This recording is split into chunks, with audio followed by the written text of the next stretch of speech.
Okay guys, let's roll. No script. I think the image is self-explanatory, don't you? Do we want Nick Griffin back? Could we salvage the BNP? White Cliffs of Dover. We're full. Why am I talking about Nick Griffin and the BNP? I just watched a video of him speaking on a interview. I'm going to review a part of that interview later on. Well, the glory days of the BNP, 2008, 9, 10. We were really getting somewhere. They had to bring us down, didn't they? They had to stop us. Because, you know, the BNP were 20, 25 years in front of the rest of you, wasn't they? Before them, the National Front were pushing it. Yeah. Back then, of course, the people didn't listen. But I think the people are starting to listen now, aren't they? Anyhow, one of the bad times for the BNP was Question Time. Now, I still am, a fan of Nick Griffin. I think he was the best chairman the BNP ever had. I remained loyal, almost right up to the last moment, right up to the collapse when I was being attacked from all sides, from the left and from people within the BNP itself who were seeking to replace him. Government agents, most of them.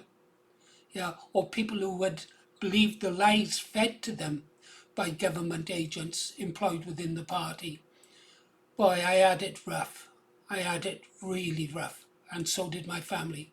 I've got a computer upstairs packed with information on the attacks that I and my family suffered. I'll dig them out one day. But one of the bad times for the BNP back then, I think it was 2009. Nick Griffin, the chairman of the BNP, was interviewed on Question Time. And I and the entire BNP party were looking forward to it. We really believed that our chairman was going to teach them a thing or two. Instead, there's no other way of putting it. It was a disaster. It didn't matter. We put a good spin on it, and I'm going to play you a clip from the day after the interview. But it was not Nick Griffin at his best. We all wondered what went wrong. I'm being completely open now, and don't forget, I'm his #1 fan. Okay, let's have a look at this clip.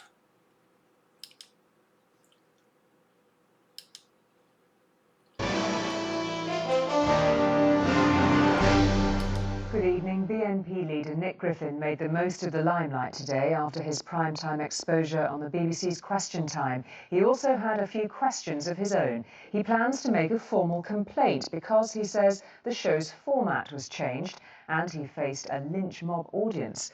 Tonight, though, the first poll taken after his TV appearance suggests that more than 20% of voters would consider voting for the BNP. More on that in a moment. But first, our political correspondent Lucy Manning, who spent the day following Nick Griffin to gauge his and the public's reaction to last night's events. Next question time on there. Nick Griffin has 8 million reasons for that smile on his face, record viewing figures, though he's decidedly more comfortable out on the streets of Essex than in the Question Time studio. It was a set-up. It was all right, wasn't it? Yeah, that's right. Did you watch it last night, sir? Yes, I did, yeah. What did you think? They set him up. Why did you say They that? tried to set him up. They were trying to put words in his mouth, things he never said. A bullied, victimised minority. The BNP leader's rather surprising reaction to his treatment on the programme last night. Today he had a bit more protection. You thought you were getting good publicity, but actually you just got a bit of a going over, didn't you? Well, I thought I was going on Question Time, and in fact I went into a lynch mob. Do you regret doing it now? Because you didn't come out very well, did No, you? I don't regret it at all. It was an audience full of... Okay, that was the interview with the chairman the day after. The large gentleman with the white hair walking with him earlier on was Andrew Bronze, a fellow MEP. We had two MEPs, Nick Griffin and Andrew Bronze. I was always disappointed right at the end, just before we finally fell. I didn't get the support I deserved from either the chairman or Andrew Bronze. The chairman, of course, there's an excuse for. But Andrew Bronze, who I'd interviewed many times, I felt he could have spoken out more in my defence. But anyhow, we move on. There's another interview now, a recent interview up on the Nick Buckley MBE channel. Let's go and have a look at a little bit of that, and I'll stop occasionally to give my input. Okay guys, here we are over on Nick Buckley MBE channel. I urge you to go watch it in full. Let's have a listen to what the former chairman of the BNP has to say. I'll give my take occasionally through the interview. Stand by, let's roll.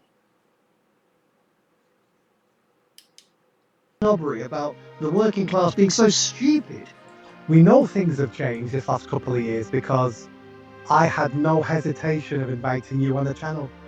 It's a campaign to deny the British people the choice. But simply abolishing the mayoral post because we were going to win it, that really sums it up. We talked about immigration and the grooming issues and so on, and it became something which the political elite could no longer ignore. Hi everybody, and welcome back to Nick Talks.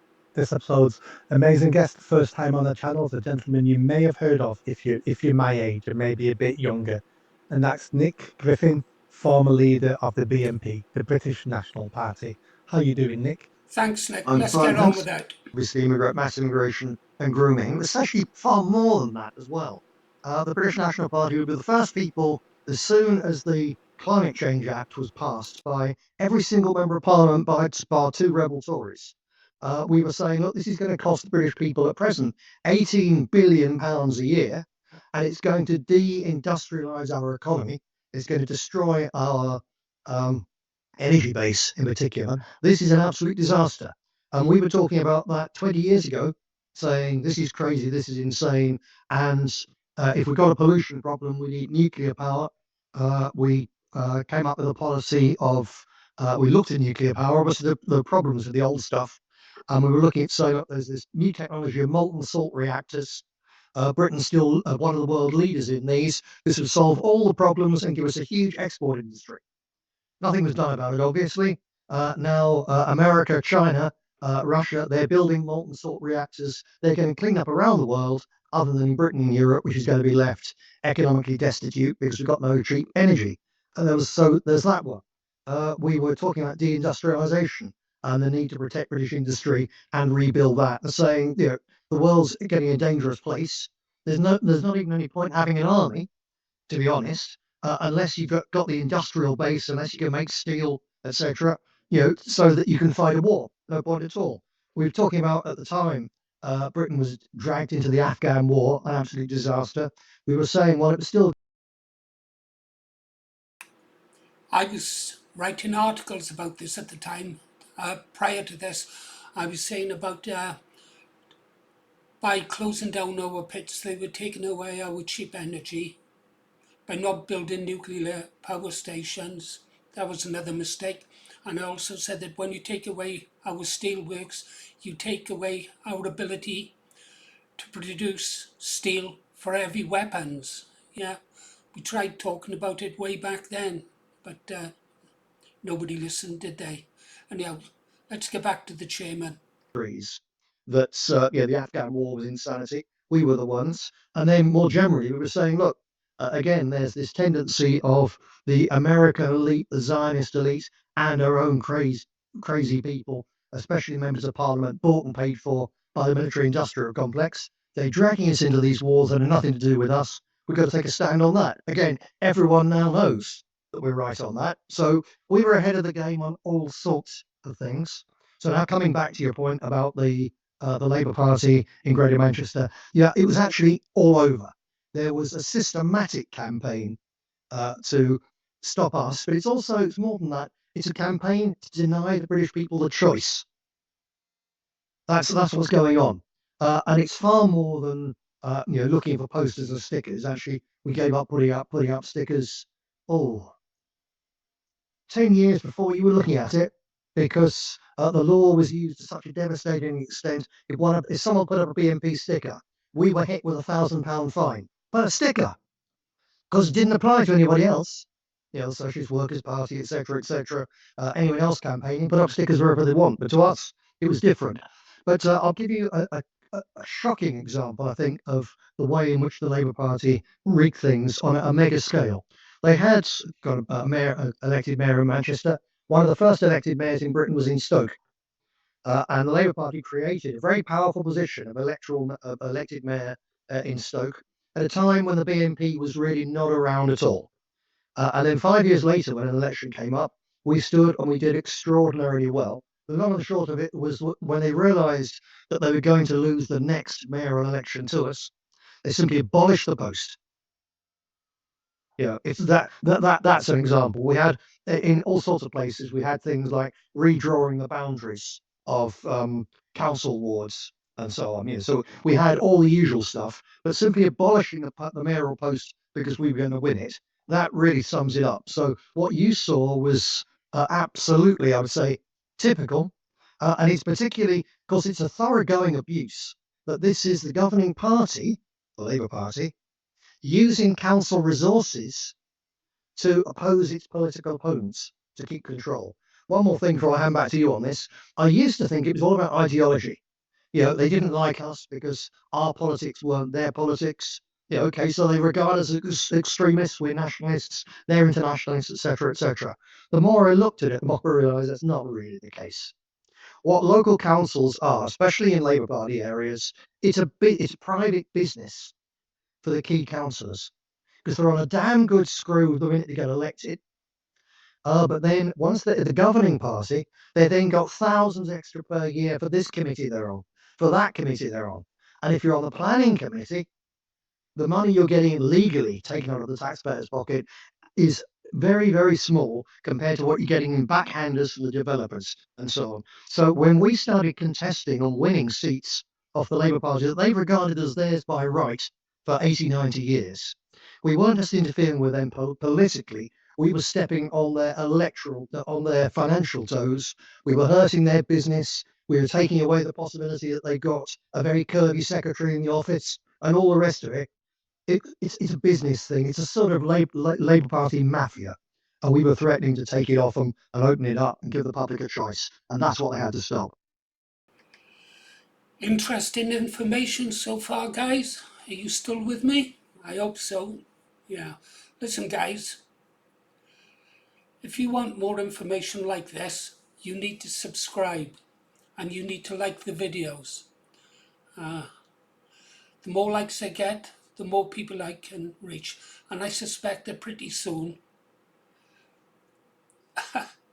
I'll be one of the few sites to tell you the real truth. And maybe even risk having his channel taken down. But I don't care about money. Real British patriots don't care about money. That's why they don't need to ask you to join or to subscribe or to buy them a coffee. Yeah, they just want to get the message out. I just want to get the message out. And I can only do it if you support me. I don't care if you like me or loathe me. But if you agree with what I say, you've got to click that like button and you've got to click that subscribe button.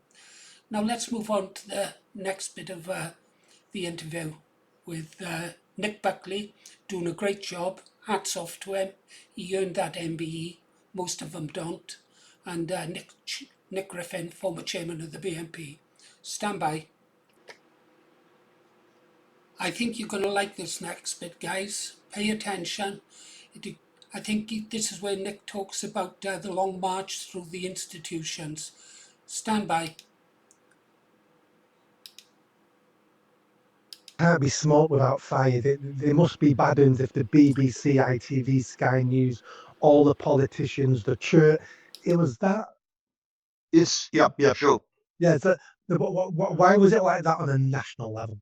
I think because already by say the year 2000, before that, although we hadn't seen the total madness, say, of the trans stuff. That wasn't really around at the time. But that comes out of what was already there. And this is the fact that Britain had already basically had most of a social revolution by then. And the Marxists of the 30s, 40s, 50s, and early 60s, were looking for an economic revolution. And by 1968, they realised they weren't going to get it. And the 68 generation, or the student revolutionaries, switched from being economic revolutionaries primarily to being social revolutionaries. The Marxists came up with the idea that the reason that the working classes of Britain and Europe and so on hadn't turned to communism was that the old social structures, Christian values, traditional values, health service, for instance, the patriotism of the working class, just normal education and so on. It was all in the way.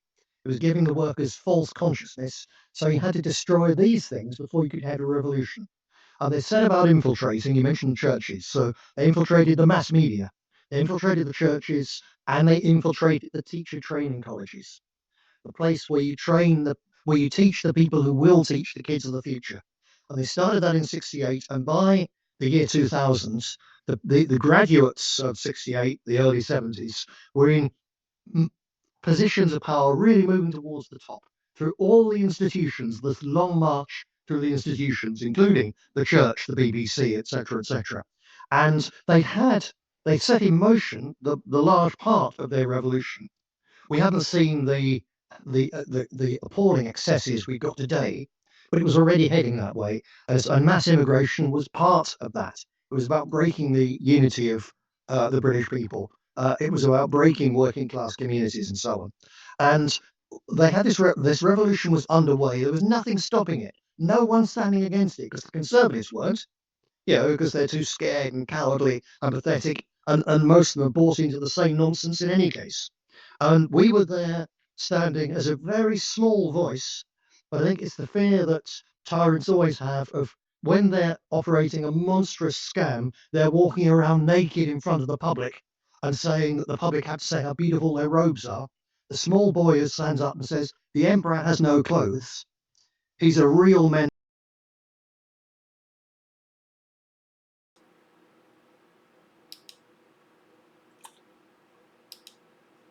Wow, there you go, guys. What do you think? He's right, isn't he? The chairman was right when I listened to him all those years ago, and he's right now. I always referred to him as chairman when I met him. He did say, call me Nick, and I said no. I learned a long time ago that familiarity breeds contempt. Stay away from your heroes. Yeah, only talk to him on a business level. I want to tell you a story about Nick, actually, why I followed him, why I was impressed with him. It was at the Red, White and Blue, where we used to get together in the summer, some remote part of England. There's a video of me making a speech at the Red, White and Blue in 2010. It's on our channel, go look at it. First public speech I made is the Green Arrow. You might like some of the things I say. Well, that night, it was a dark night, and I don't know how many of us were there, hundreds, maybe a few thousand, I can't remember. We were all camped out in tents over the several fields, yeah? And it was amazing, and outside each tent would be a campfire. Families had brought their children, made a bit of a holiday of it for the children. We had stuff there for the children, bouncy castles, dancing, face painting, that kind of thing. The children loved it. It was a wonderful time for British patriots. Anyhow, I was sat down by a campfire, having a couple of beers, and who should walk up was the chairman, Nick Griffin. And he just sat down by us in the middle of the night, had a beer. He gave us a song. He was singing something. I can't remember the song he was singing. And he spent some time with us, 10, 15 minutes. Then he went over to another campfire.